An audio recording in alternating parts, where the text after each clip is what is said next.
there was a row in the States at the time between loggers and people defending spotted owl habitats in the States. I forget how it actually resolved at the time, but spotted owls was a big, iconic issue in the States at that time. You can have it in spotted owl equivalents. So we simply said back to him, if a spotted owl equals a spotted owl, why doesn't a human equal a human? And the point that was emerging there was that the global cost-benefit analysts, and especially the UK lot who replaced Nordhaus, they engaged in differential valuation where the proportional value of everything that was at risk, including the lives that was going to be lost, was proportional to the income of the people who either owned the assets or, in fact, the lives that were at risk. So we turned that into a popular headline called 15 Dead Chinamen equal 1 Dead Englishman. And we got it all over the front page of the press about a year later, and it's on the front page of your document. Meaning we had enough sympathy in the sort of measured press to address the fact that not only that was a scandalous way of proceeding in those circumstances, more crucially than that, it was guaranteed to provoke a level of disagreement and dissent where the politics of blame would become the politics of violence. In fact, you might say it had already begun and it hasn't stopped since then. But the idea that you could build up a cost-benefit analysis of climate change before even the issue of whether you had proved that it was cost-effective to slow or not to slow it, using that absolutely ridiculous so-called ability to pay, willingness to pay, valuation of the lives of the people who were going to be lost, that could be put forward. It was unmentionable. What made it the economics of genocide was that the second assessment, global cost-benefit, eventually said, well, if you wanted to achieve carbon dioxide doubling against pre-industrial, so roughly 550 parts per million, it would cost the OECD countries about 2 to 3% of their GDP to do this, and that was only those countries. And that would, in effect, be a greater expenditure than taking the hit. So it was actually cheaper to murder people on a global scale. I'm not saying they were bad people. I'm not saying that they were actually working for Adolf Hitler. But that's the logic. If you devalue the assets and the lives of people who are not only at risk, who are too poor to do anything about it, but also, crucially, completely innocent of having generated this problem in the first place, if you end up with a headline analysis that says it's cheaper to adapt, and a huge function of the damage cost in all of this is the fact that most of the people who are going to die are a 15th of the value of the people who are conducting this analysis, that becomes the economics of genocide.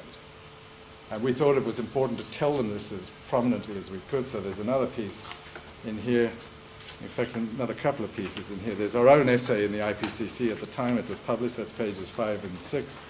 There's the IPCC's own actual response to that on pages 7 and 8. And on pages 8 and 9, there is the letter written by the Indian government to absolutely every delegate attending the first conference of the parties to the Climate Change Convention in Berlin in 1995, saying we fundamentally disagree and reject the theory that the monetary value of people's lives around the world is different because of the value imputed being proportional to the disparate levels of income of the potential victims concerned. So this was not a low-profile issue. And it's probably not important, and it's probably a matter of public record, but I was, from that moment onwards, branded as a bad boy, and probably still am. However, what that emerged from was what's on, I'll give up on the screen. If you look on pages 14, I'm going to do 14, 16, and 18 very quickly. The kind of income disparities that several people have talked to today is actually summarized on page 14. It's called Trends of Expansion and Divergence. It's dead easy to understand.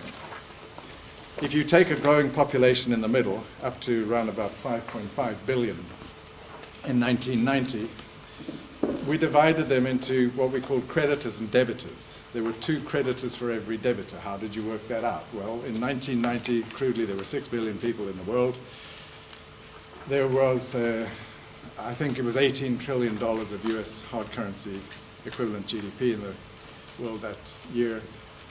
The efficiency value of dollars per ton was $3,000 per ton. But in 1990, the IPCC had said, in order to stabilize the rising concentrations of greenhouse gas in the atmosphere at the then value of 25% above pre-industrial, you would need an immediate 60 to 80% cut. So we took the lesser figure of 60%. Those $3,000 per ton, in fact, on a per capita average, would be $1,200 per 40% of a ton. And then you simply added up everybody's population, income, and pollution over the 40 years. There was good data for it, and said, well, that's how it actually spreads out. You've got twice as many people who are under-consuming than over-consuming. And if you look at them in terms of their access to hard currency equivalent, look in the top left graphical income gross, 2/3 of people had access to roughly 6% of global purchasing power who hadn't caused the problem. The other 1/3 rising who had caused the problem had access to 94% year on year of global purchasing power. I mean, hey, Fifth and Avenue. As long as you not got to worry about the other guys, you can really go shopping with that. You can fight a Gulf War, which is probably what they did to get more of the stuff that's causing climate change. They haven't stopped yet. But in terms of how this played out with the economists, they said, if you remember, some of you are old enough to remember this, at that time, the end of history was declared because the Soviet Union collapsed. The evil empire had been vanquished.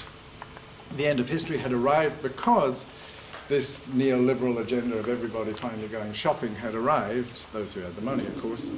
And the reason why the West had won was because it was, quote, more efficient.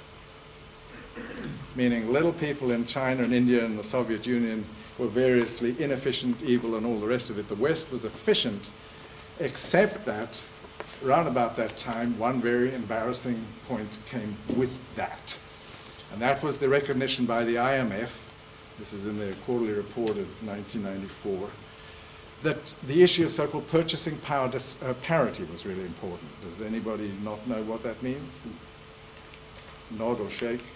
Purchasing power parity. It basically means that the purchasing power of $1 in Manhattan is a lot less than it is if you take that same dollar to Delhi.